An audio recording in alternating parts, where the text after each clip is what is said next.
For us, it's important that, once a slinger, always a slinger. Yeah, well, my name's Michael Johnson. I'm the General Manager of the Singapore Slingers. I've been with the program from day one in 2006, and I came over here from Australia where I'd had a fairly long career in the Australian NBL Professional League. I started there when I was 17 and played for 14 years with a club called the Newcastle Falcons, who are no longer around, but the synergy is that that franchise eventually became the Singapore Slingers. The Singapore Slingers, the similarity to the Singapore Sling, the drink. And many people have asked me over the years, is the team's named after the drink, and it actually isn't. I didn't name the team, by the way, but it was named after slinging the ball, so shooting the ball. You shoot the ball in a slinging type motion. Probably in the early years of basketball it was called slinging rather than shooting. So it become the Singapore Slingers. The fact that you have a drink here that's very famous doesn't hurt. When we established the team here in 2006, we actually played in the Australian NBL. So we played in that for 2 years, and the Australian NBL is a very strong, good high quality of play. But the challenges were that the travel and the cost of travel was horrendous. We had to pay not only for our travel costs but for the visiting team and the referees.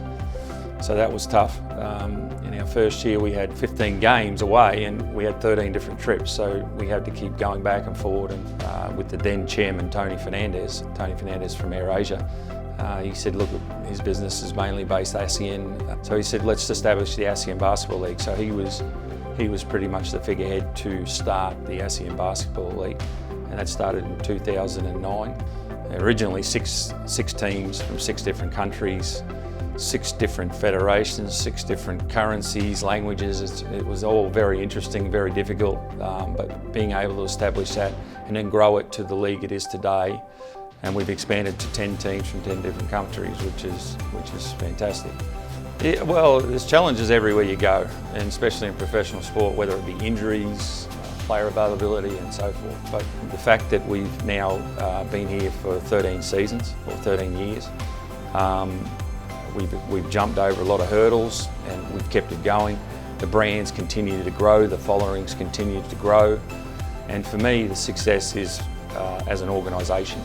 And I think having made 3 of the last 4 finals, we've had success on the court without the ultimate of winning a championship yet, which is still our focus. And then the last series, which we lost, so that's a bit of a bad thing in Game 5 by a few points.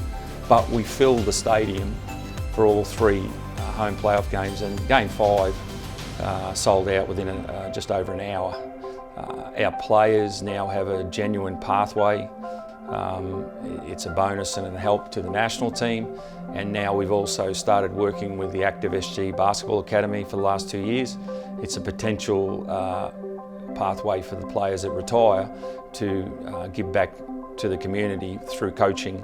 When I add all those things in totality, that's what I consider success. I think we've done a phenomenal job. What I say to the guys is, if you work hard and you stay disciplined, you stay patient, success will come.